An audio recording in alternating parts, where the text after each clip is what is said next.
हमने उस सीरीज का स्टैंडर्ड टेंडेंसी फाइंड आउट की,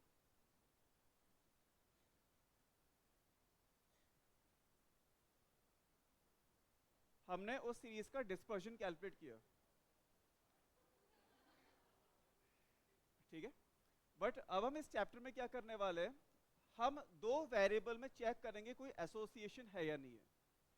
मतलब अगर एक वेरिएबल की मैं वैल्यू चेंज करता हूं तो सेकंड वेरिएबल की वैल्यू चेंज होती है या फिर नहीं होती है।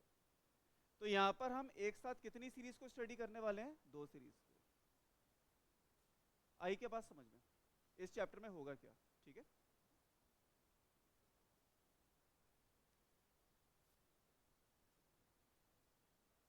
मॉड्यूल ओपन करो और इसमें आप निकालो सबसे पहले chapter page number 5, page number 5।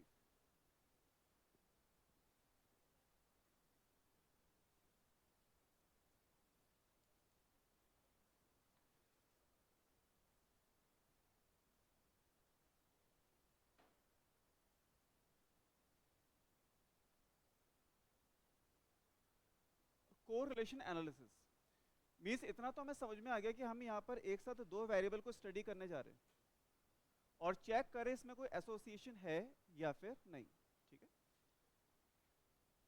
एक एग्जांपल मैं आपको और देता हूं।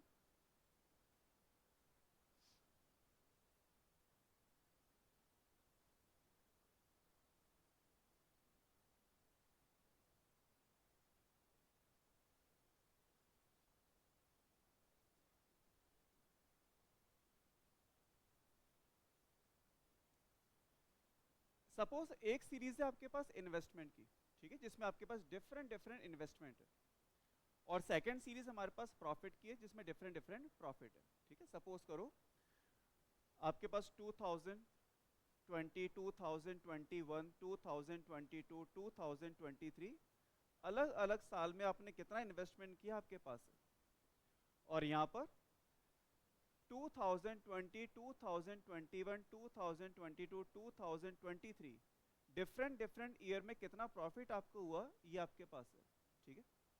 क्या मैं इस सीरीज की स्टैंडर्ड टेंडेंसी कैलकुलेट कर सकता हूं, बिल्कुल, है ना। अगर मैं इसकी स्टैंडर्ड टेंडेंसी कैलकुलेट करता हूं तो वो डेटा मुझे क्या बताएगा कि मुझे ऑन एन एवरेज मैंने कितना इन्वेस्टमेंट किया इन 4 साल में, है ना। अगर मैं यहां पर इसका एवरेज कैलकुलेट करता हूं तो वो एवरेज मुझे क्या बताएगा कि मुझे ऑन एन एवरेज 4 साल में कितना प्रॉफिट हुआ, क्लियर। ऐसे अगर मैं इस सीरीज के लिए स्टैंडर्ड डेविएशन कैलकुलेट करता हूं तो वैल्यू मुझे क्या बताएगी, अगर स्टैंडर्ड डेविएशन की वैल्यू कम आ रही है इसका मतलब मेरा इन्वेस्टमेंट में डेविएशन कम है, मैं एक कंसिस्टेंसी के साथ इन्वेस्टमेंट कर रहा हूं, ज्यादा फ्लक्चुएशन नहीं कर रहा। मैं ऐसा नहीं कर रहा कि कभी 50 लाख का इन्वेस्टमेंट कर दिया, कभी 10 लाख का इन्वेस्टमेंट कर दिया, कभी 90 लाख का इन्वेस्टमेंट कर दिया, है ना। लेकिन अगर स्टैंडर्ड डेविएशन ज्यादा आ रहा है तो स्टैंडर्ड डेविएशन ज्यादा आने का मतलब क्या होगा, डेविएशन ज्यादा है, फ्लक्चुएशन ज्यादा है, कभी इन्वेस्टमेंट कम है, कभी इन्वेस्टमेंट ज्यादा है ना। Same with profit. इतना अपन अभी तक करते आए हैं कौन से चैप्टर में, standard tendency and dispersion. But इस चैप्टर में हम ये चेक करेंगे कि इन्वेस्टमेंट और प्रॉफिट में कोई रिलेशन होता है या फिर नहीं होता। Is there any association between two variables, investment और प्रॉफिट। समझ रहे हो क्या बात को, मैं ये जानना चाहता हूं कि अगर मैं अपना इन्वेस्टमेंट बढ़ाता हूं तो मेरा प्रॉफिट बढ़ता है या फिर कम होता है, मैं ये जानना चाहता हूं। तो ये मुझे कौन बताएगा, कोरिलेशन। क्लियर है। हम एक साथ कितनी सीरीज स्टडी करेंगे, दो। अभी तक कितनी स्टडी कर रहे थे, एक, ठीक है। पेज नंबर 5 पर आ जाओ, correlation analysis.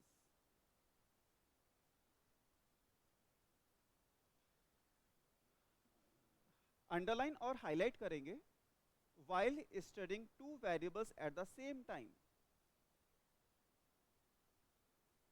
if it is found that the change in one variable is reciprocated by the corresponding change in other variable, either directly or inversely, then the two variables are known to be associated or correlated.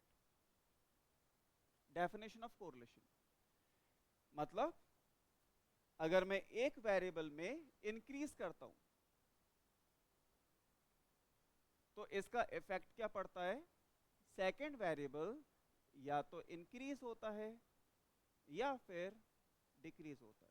अगर change हो रहा है इसका मतलब दोनों variable एक दूसरे के साथ एसोसिएटेड है।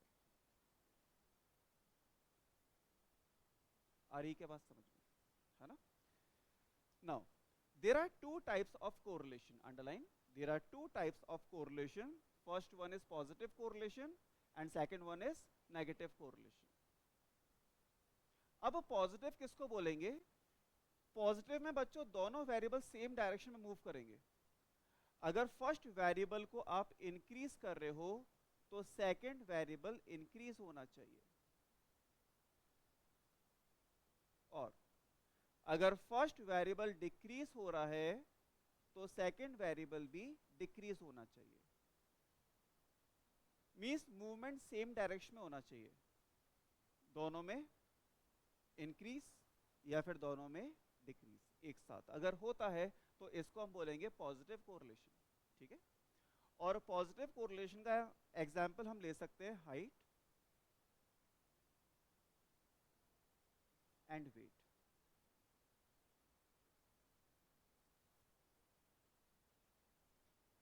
ये दो वेरिएबल पॉजिटिव कोरिलेटेड है। ठीक है, जैसे जैसे बचपन से आपकी हाइट इंक्रीज हुई आपका वेट भी इंक्रीज हुआ, है ना? हाइट इंक्रीज हुई, वेट इंक्रीज हुआ।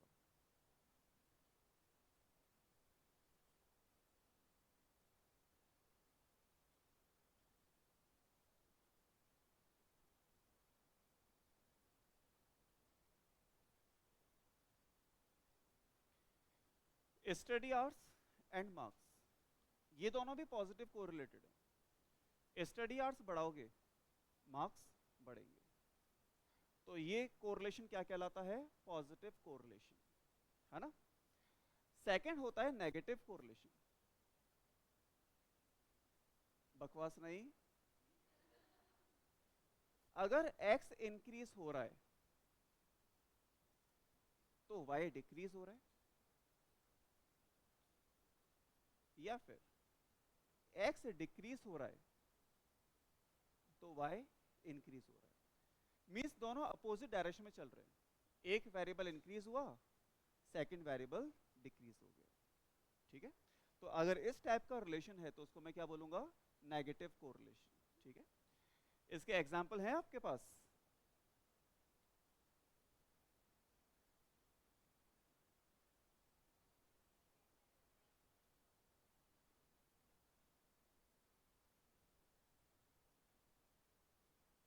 स्पीड एंड टाइम, अगर आपके व्हीकल की स्पीड ज्यादा होगी तो आपको किसी भी डेस्टिनेशन तक पहुंचने में टाइम कम लगेगा, है ना? और एक जो एग्जांपल आप लेते हो इकोनॉमिक्स में वो है प्राइस पर यूनिट।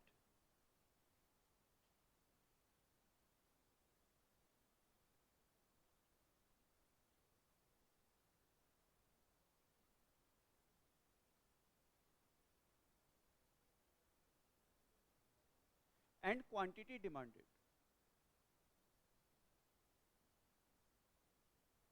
इन दोनों में भी नेगेटिव कोरिलेशन होता है। प्राइस पर यूनिट बढ़ेगी तो डिमांड कम हो जाएगी। बोलो आई के बात समझ में, है ना? दो टाइप का होता है, दोनों को टिक कर लो।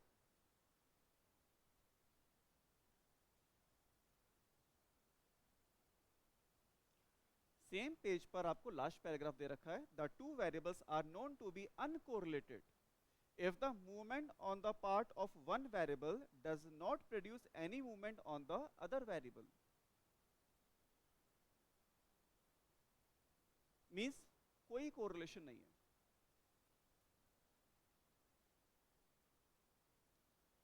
मीन्स अगर आपने एक वेरिएबल को इंक्रीज किया तो सेकंड वेरिएबल हिला ही नहीं, ना तो पॉजिटिव ना नेगेटिव, ना तो वैल्यू इंक्रीज हुई ना तो वैल्यू डिक्रीज हुई। It means these two variables are uncorrelated, इनमें कोई कोरिलेशन नहीं है। आई के बात समझ में? इसका कोई एग्जाम्पल है आपके पास? Intelligence and shoe size. यार शू साइज तो बढ़ गया बचपन से, शुरुआत की थी 1 नंबर से 8 तक पहुंच चुके हैं, तो इस बात की गारंटी कि इंटेलिजेंसी बढ़ी? नहीं, कोई रिलेशन नहीं है।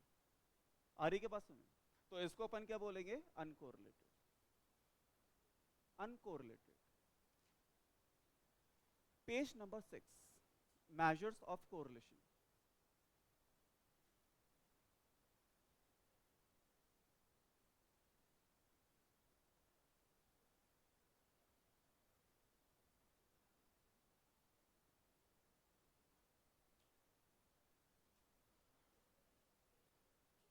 अब इस कोरिलेशन को मेजर करना है, जो आपको स्ट्रेंथ ऑफ एसोसिएशन बताएगा। स्ट्रेंथ ऑफ एसोसिएशन यानी कि दो वेरिएबल लिंक तो कर रहे हैं, लेकिन एक में चेंज होने का कितना फर्क पड़ रहा है दूसरे वाले पे, कम फर्क पड़ रहा है या फिर ज्यादा। It means strength of association. ठीक है, तो बच्चों इसमें अपने पास फर्स्ट मेथड है स्कैटर डायग्राम।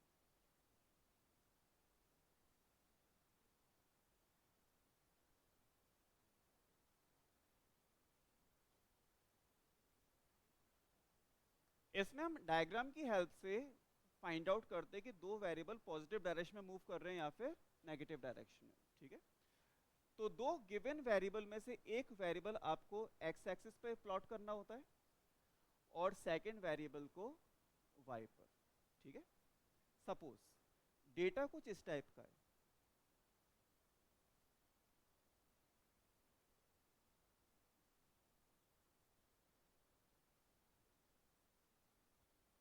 सामने समझना, एक्स की वैल्यू जा रही है 1 2 3 और वाई की जा रही है 2 4 6। मीन्स एक्स अगर इंक्रीज हो रहा है तो वाई भी इंक्रीज हो रहा है, तो कौन सा रिलेशन हो गया? पॉजिटिव। और बच्चों इस रिलेशन को हम बोलेंगे परफेक्ट पॉजिटिव कोरिलेशन। क्या बोलेंगे? Perfect positive correlation. Perfect positive क्यों? क्योंकि जिस रेशियो में एक्स इंक्रीज हो रहा है सेम रेशियो में वाई इंक्रीज हो रहा है, सेम रेशियो में। y और x का रेशियो कितना बना हुआ है? Constant, which is equals to 2, 2/1 2, 4/2 2, 6/3 2। Ratio constant बना हुआ है, यानी कि इसको मैं बस पॉजिटिव कोरिलेशन नहीं बोलकर क्या बोलूंगा? Perfect positive correlation. और जब इन वेरिएबल को आप ग्राफ पेपर पे प्लॉट करोगे, सारे के सारे पॉइंट एक स्ट्रेट लाइन पर आ जाएंगे, ना कोई ऊपर ना कोई नीचे, बिल्कुल एक सिंगल स्ट्रेट लाइन पर। आ रही के बात समझ में? है ना? और इस सिचुएशन में जो कोरिलेशन कोएफिशिएंट होता है वो कितना होता है? 1।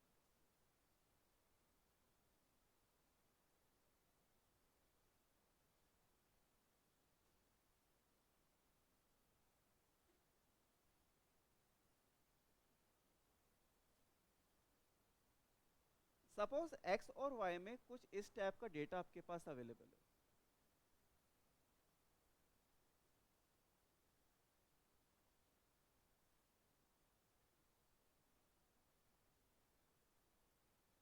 देखो x इंक्रीज हो रहा है 1 2 3 और y 2 3.5 7।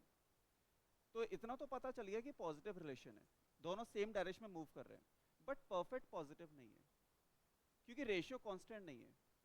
यहां पर रेशियो कितना बना है? 2 और 3.5/2 करके देखो कितना आ जाएगा? 1.75। रेशियो चेंज हो गया। मतलब इधर देखिए, सामने देखना, जो पॉइंट्स होंगे वो एक सिंगल स्ट्रेट लाइन पर नहीं आएंगे, ये कुछ इस तरह से आएंगे। मतलब पॉइंट्स का एक झुंड होगा जो एक सिंगल स्ट्रेट लाइन पर प्लॉट नहीं होंगे, बट ये डायरेक्शन सेंस तो आपको दे देंगे। ठीक है, एक डायरेक्शन सेंस आपको मिल रहा है कि ये पॉइंट्स किस तरह से स्कैटर है?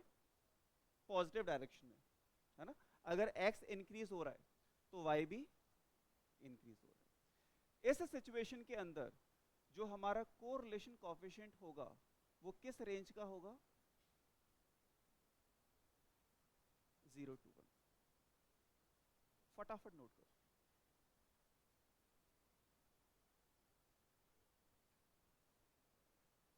क्या हुआ? पहले वाला ये नहीं, समझ में तो आ गया ना, पॉजिटिव और नेगेटिव।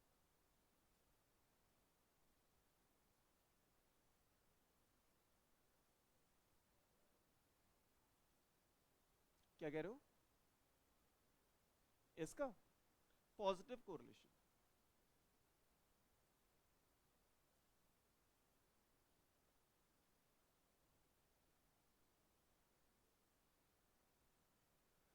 Positive correlation.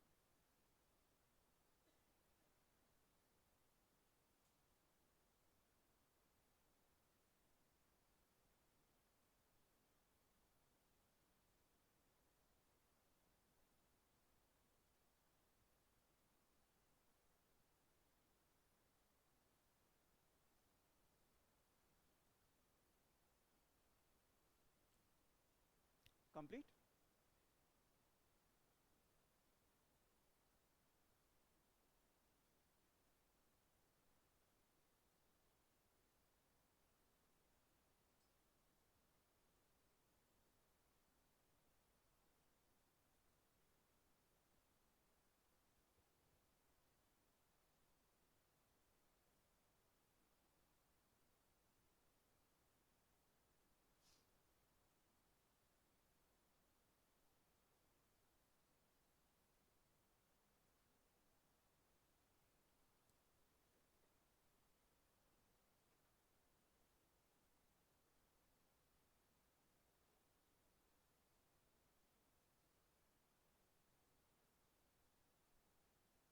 बना लिया?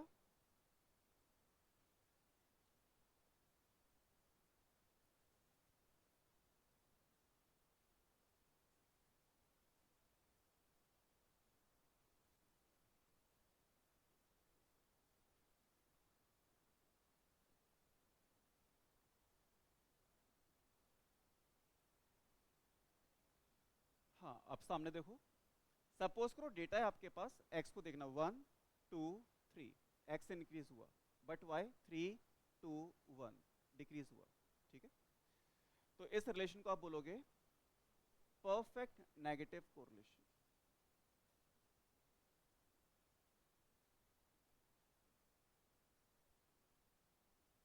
स्टूडेंट्स परफेक्ट इसलिए बोल रहा हूं क्योंकि रेशियो कांस्टेंट बना हुआ है। अब यहां पर रेशियो देखो ऐसे 1/3 से कैलकुलेट नहीं करेंगे। 1 2 3, या फिर इसको एक काम करते हैं कांस्टेंट लेने के लिए।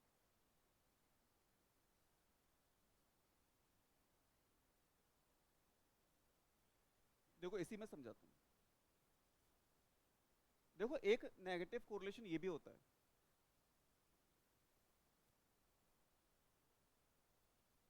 हमारे सिलेबस में ये वाला नहीं है, ये भी इनवर्सली प्रोपोर्शन है।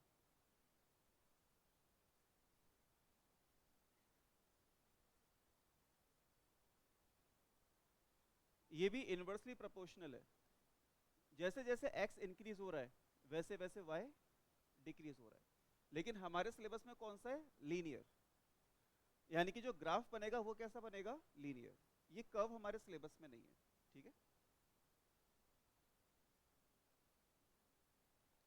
यहां पर बच्चों r की वैल्यू कितनी होगी? माइनस।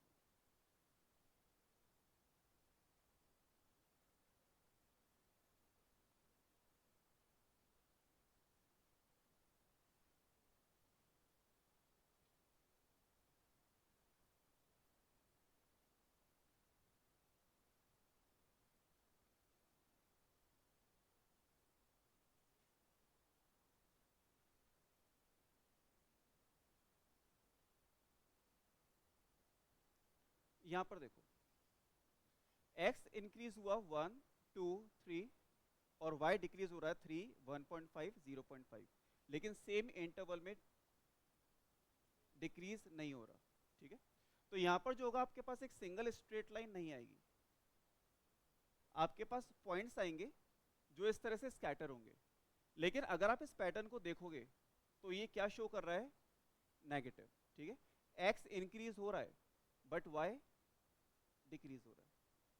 इस रिलेशन को क्या बोलोगे, नेगेटिव कोरिलेशन।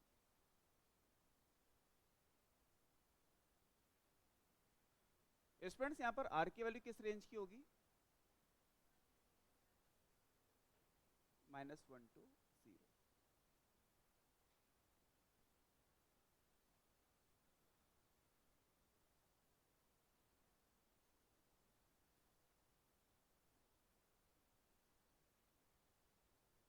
यानी कि ये भी कंफर्म हो गया कि जो आर होता है वो किस रेंज का होता है, -1 to 1, in which both are inclusive. अगर आर -1 हो गया तो परफेक्ट नेगेटिव, 1 हो गया परफेक्ट पॉजिटिव, 0 हो गया नो कोरिलेशन, 0 to 1 हो गया पॉजिटिव रिलेशन, -1 to 0 हो गया नेगेटिव रिलेशन।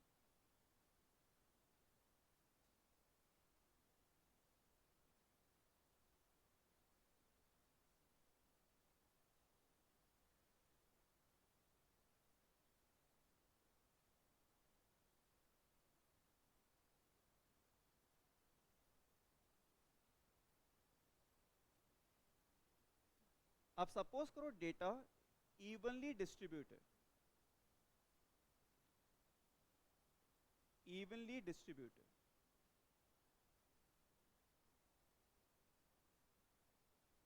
इस तरह से कोई एक्स और वाई का पेयर ये हो गया। देखो एक्स और वाई का पेयर एक पॉइंट होगा, तो सपोज करो एक्स और वाई का पेयर एक ये हो गया, एक ये हो गया, एक ये हो गया, एक ये हो गया। यानी कि कोई भी आपको डायरेक्शन नहीं मिल रही यहाँ पर, ना तो पॉजिटिव की डायरेक्शन मिल रही है ना नेगेटिव की डायरेक्शन मिल रही है। तो यहाँ पर अपन क्या बोलेंगे, नो कोरिलेशन।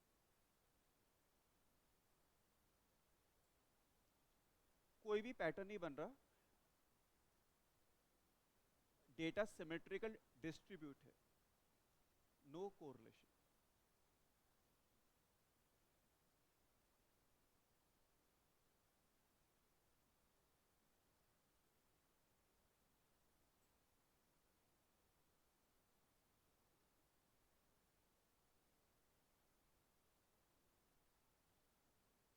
कंप्लीट। ये स्टूडेंट्स अपना फर्स्ट मेथड कंप्लीट हो गया, स्कैटर डायग्राम, जिसमें कोई भी मैथमेटिकल कैलकुलेशन नहीं है। Second,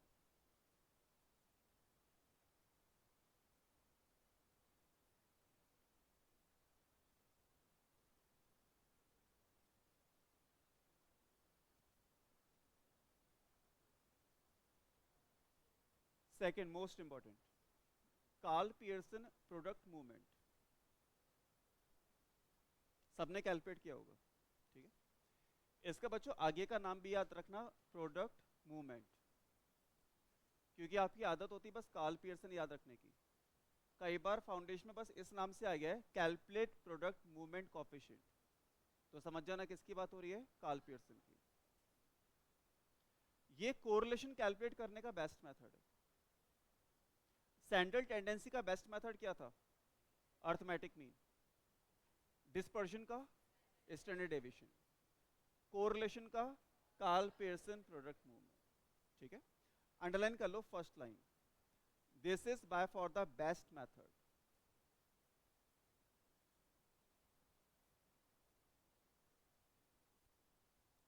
This is by far the best method for finding correlation between two variables, provided the relationship between the two variable is linear. Underline, two variable is linear.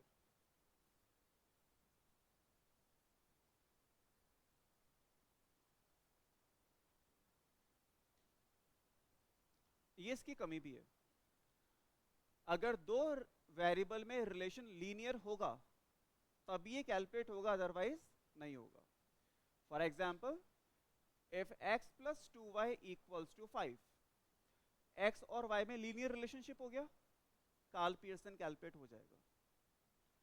Root x minus 3y equals to 7, ये x और y में linear नहीं है, linear का मतलब होता है x और वाई की पावर कितनी होनी चाहिए, 1, है ना। यहाँ पर एक्स की पावर हाफ आ गई, ये लीनियर नहीं है। इस सिचुएशन में कार्ल पियर्सन कैलकुलेट नहीं हो सकता।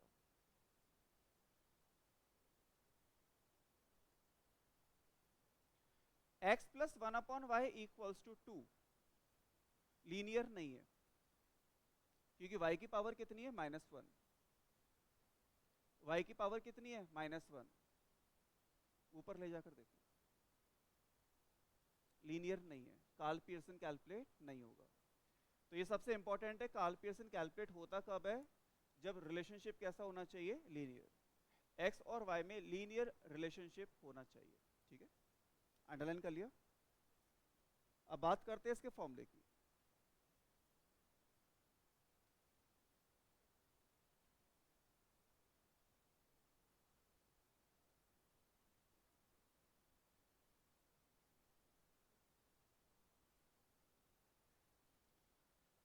कार्ल पियर्सन का formula, small r is equals to covariance between x and y upon standard deviation of x standard deviation of y। Covariance between x and y upon standard deviation of x standard deviation of y।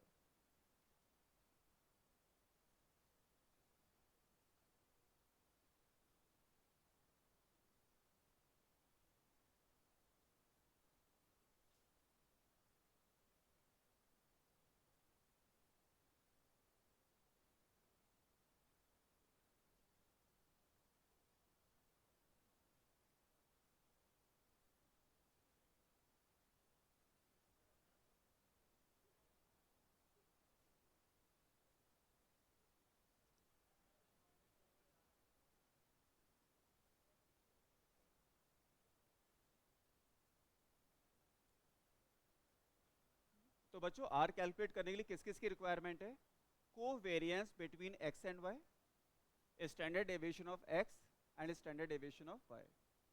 इन तीनों में से आपको क्या calculate करना आता है, ये दोनों, स्टैंडर्ड डेविएशन कैलकुलेट करना आता है ना। कोवेरियंस का अभी तक अपने फॉर्मूला नहीं आया, तो नेक्स्ट फॉर्मूला आपको बताते हैं कोवेरियंस का। Covariance between x and y is, सामने देखना अभी याद हो जाएगा, को वेरियंस, को का मतलब होता है साथ, कॉपरेशन, कोऑपरेटिव सोसाइटीज, है ना। तो को वेरियंस, साथ साथ वेरियंस। तो बच्चों x का वेरियंस, सामने देखना, x का वेरियंस एक्स आई माइनस एक्स बार, ये x का वेरियंस मतलब डेविएशन। y का डेविएशन वाई आई माइनस वाई बार, दोनों को रख दिया साथ में, तो ये हो गया को वेरियंस, साथ साथ में वेरियंस। नाउ सामने देखना, sum of observation upon total number of observation, ये कोवेरियंस का फॉर्मूला बन गया। को मतलब साथ, मतलब होता है ना कोऑपरेटिव सोसाइटीज, कोऑपरेटिव, जिसमें कॉपरेशन होता है। आदित्य कॉपरेशन मतलब,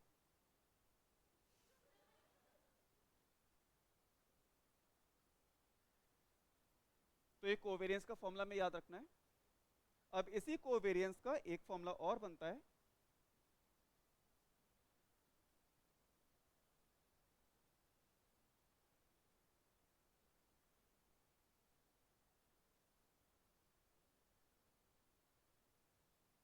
sigma x y upon n minus x bar y बार।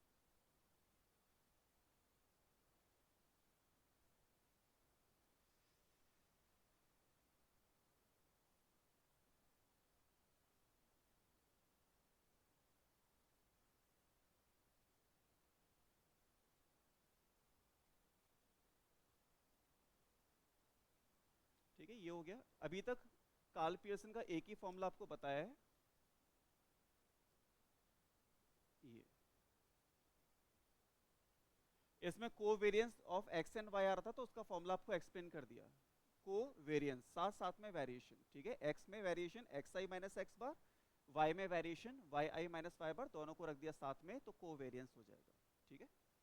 नेक्स्ट लिखो, a single formula to calculate Karl Pearson product movement, a single formula to calculate Karl Pearson product movement।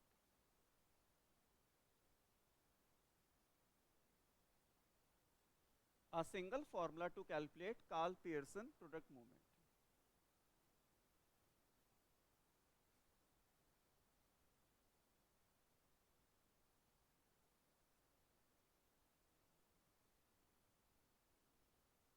ये भी हमारे बहुत काम का फॉर्मूला है, सामने देखिए। R इज इक्वल्स टू, इसको a single formula to calculate Karl Pearson product movement इसलिए बोलते हैं क्योंकि एक सिंगल फॉर्मूले से आप कार्ल पियर्सन कैलकुलेट कर लोगे। इससे पहले वाला जो फॉर्मूला है उसमें पहले आपको कोवेरियंस निकालना पड़ता है और दोनों के एचडी निकालने पड़ते हैं, तब जाके बात बनती है ना। बट यहाँ पर ऐसा नहीं होगा। यहाँ पर कैसा होगा, सामने देखो, n sigma x y, n sigma x y minus sigma x sigma y, n sigma x y minus sigma x sigma y upon under root. अब आगे की कहानी बहुत ध्यान से सुनना। जहां जहां y दिख रहा है वहां पर भी x छाप दो, जहां जहां पर y दिख रहा है वहां पर x छाप दो। तो जैसे आप यहां पर x छापोगे क्या बनेगा, n सिग्मा एक्स स्क्वायर बनेगा, नहीं बनेगा, माइनस। छापने की जिम्मेदारी यहां पर भी निभानी है। यहां पर जैसे x लिखोगे sigma x multiply sigma x का स्क्वायर। बोलो आई के बात समझ में? जो काम आपने x के लिए किया है वही काम y के लिए करना है, वरना y बुरा मान जाएगा। n sigma y square minus sigma y का होल स्क्वायर।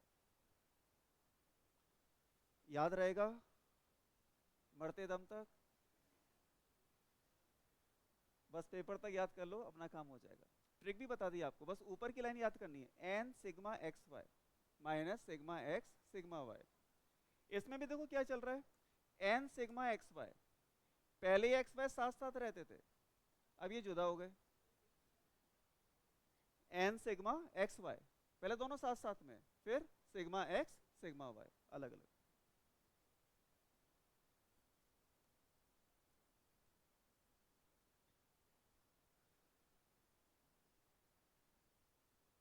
कोई हिम्मत दिखाएगा इस फॉर्मूले को सुनाने की? अरे हंसने की बात नहीं, सच में बहुत आसान काम है। देखो इधर, n सिग्मा एक्स वाई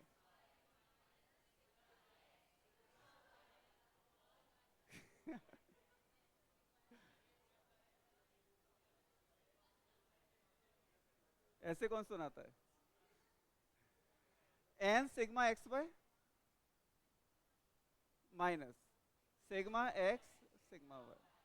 और सच बताओ तो बस इतना याद करना है ना, n sigma x y minus sigma x sigma y, इतना ही याद करना है। नीचे तो क्या करना है, y की जगह x छापना है।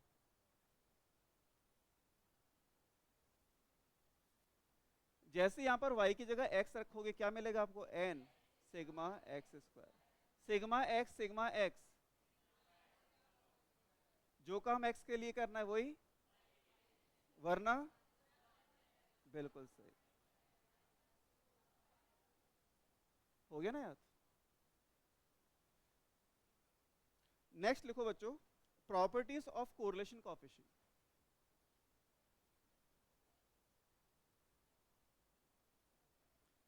Properties of correlation coefficient.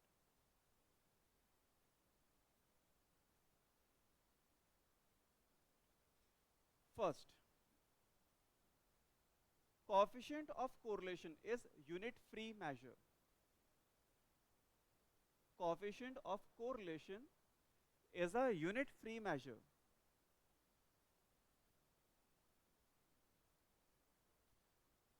मतलब तो आप समझते हो है ना क्या कहना चाह रहा है ये, कि यार इसकी कोई यूनिट नहीं होती है, ये बस एक प्योर नंबर होगा, है ना।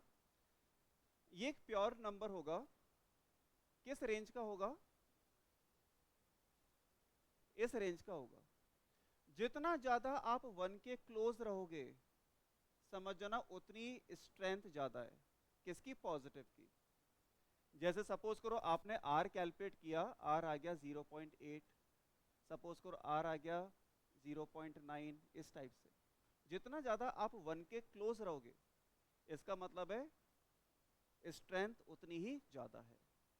और क्योंकि पॉजिटिव आ रहा है तो रिलेशन कौन सा हो गया? पॉजिटिव।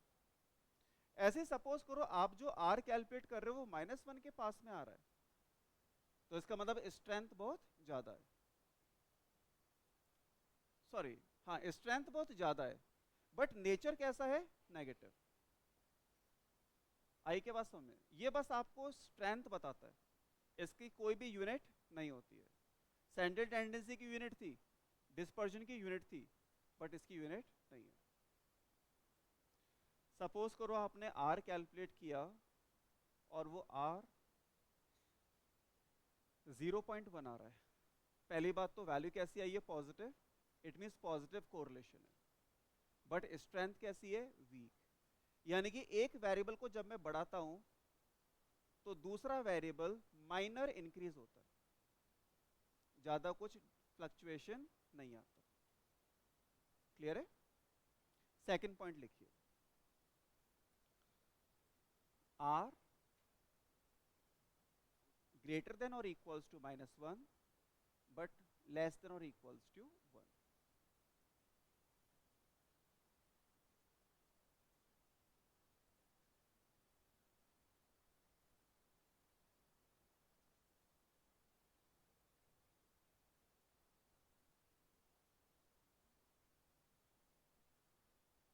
ठीक है बच्चों, सेकंड प्रॉपर्टी हो गई।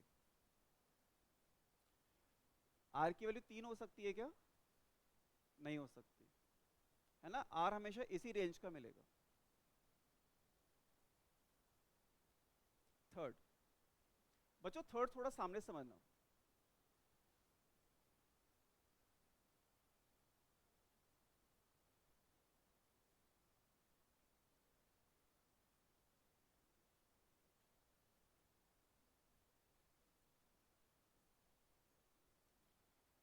X and y are original variables, जिसको दो हम एक साथ स्टडी कर रहे थे। इससे पहले जितना अपने स्टैंडर्ड टेंडेंसी डिस्पर्शन पढ़ा है, उसमें एक्स होता था ओरिजिनल और वाई होता था न्यू वेरिएबल। एक्स में कुछ चेंज करते थे और वो क्या बन जाता था? वाई। बट इस बार ऐसा नहीं है, इस बार हमारे पास कितनी सीरीज होगी? दो। एक सीरीज एक्स, दूसरी सीरीज वाई। इन दोनों में हमने कोरिलेशन कोएफिशिएंट निकाला।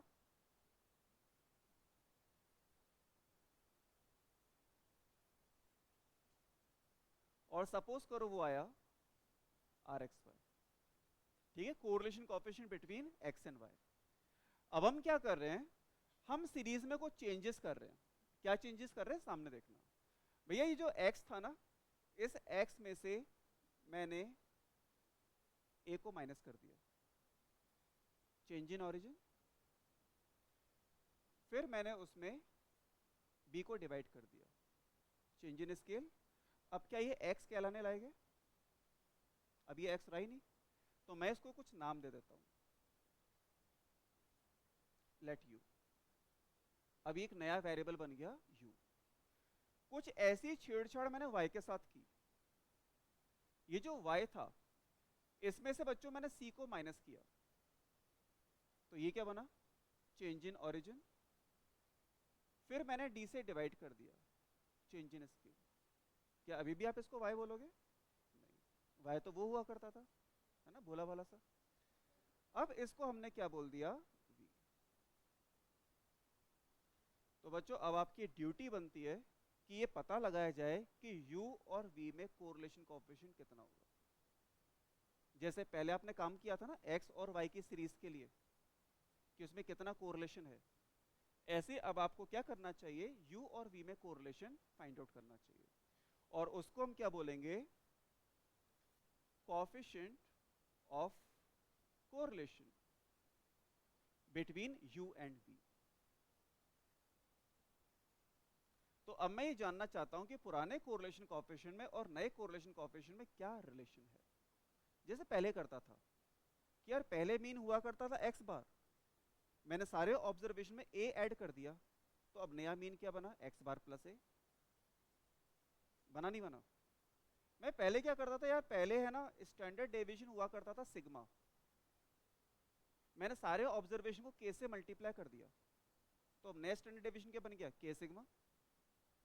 आ रही क्या बात समझ में? तो ऐसे ही अब हमें ये पता करना है कि यार पहले वाले कोरिलेशन कोएफिशिएंट में और नए वाले कोरिलेशन कोएफिशिएंट में क्या रिलेशन है। पहले यहां तक नोट करिए।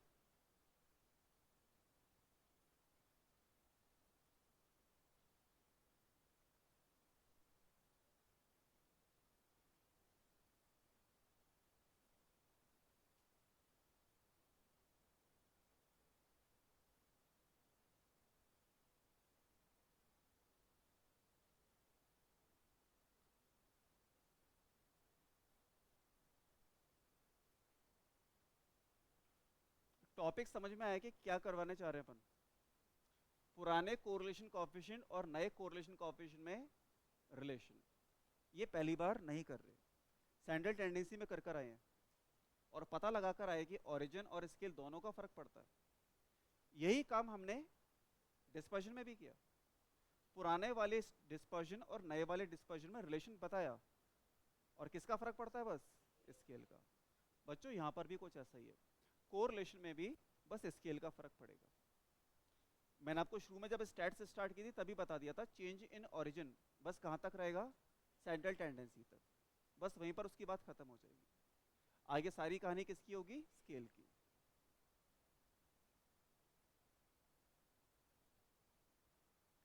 सामने देखना बच्चों, नया कोरिलेशन कोएफिशिएंट पुराने वाले के ही बराबर होगा।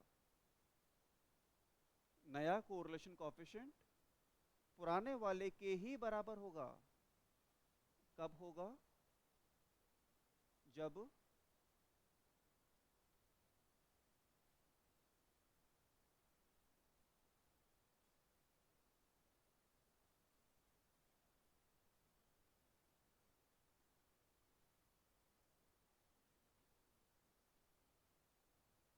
Same sign of scale.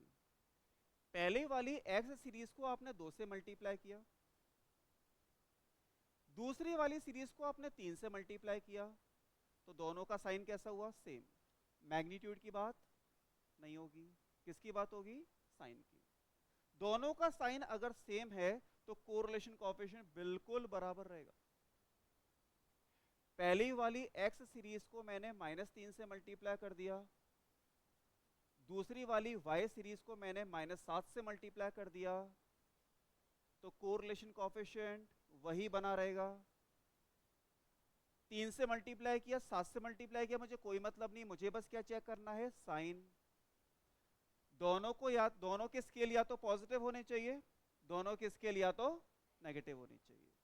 अगर ये हो गया तो आर यू वी और आर एस बराबर।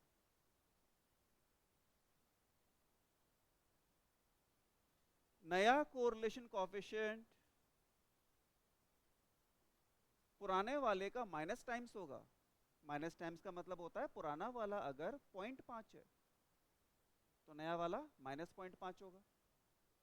अगर पुराना वाला -0.3 है तो नया वाला 0.3 होगा। यही कहना चाह रहा है ना ये, पुराने वाले में और नए वाले में बस माइनस साइन का फर्क होगा। कब होगा,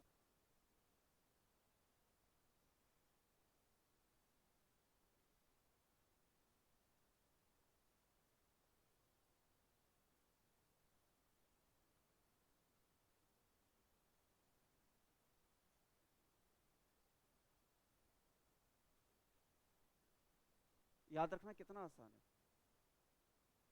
जो कहानी यहां चल रही है वही कहानी यहां चल रही है। अगर आपने पहली सीरीज को 2 से मल्टीप्लाई कर दिया, दूसरी सीरीज को -3 से मल्टीप्लाई कर दिया, तो कोरिलेशन कोएफिशिएंट में माइनस का फर्क आ जाएगा। समझ रहे हो क्या बात को? हमें बस क्या नोटिस करना है, साइन ऑफ स्केल। क्या नोटिस करना है, बस साइन ऑफ स्केल। और याद रखना बहुत आसान है, sign same coefficient same, sign same coefficient same, sign opposite sign opposite. Clear है? यानी कि बच्चों एक बात और कंफर्म हो जाती है, अगर ये क्वेश्चन आता है सामने देखिए, वो बोलता है कि यार पुराना कोरिलेशन कोफिशिएंट 0.4 है, और फिर कुछ ऐसे कुछ बता दिया उसने, फिर बोलता है नया वाला बताओ, नया वाला बताओ।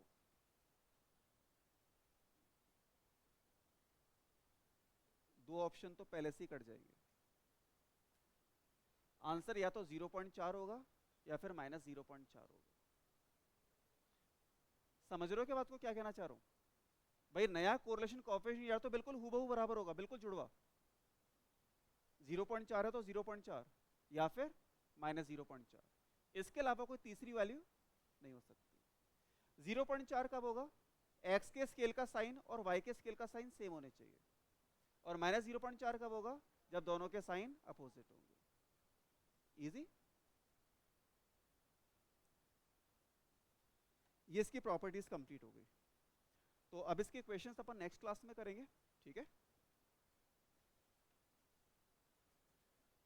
मॉड्यूल आपको अभी डेली लेकर आना है।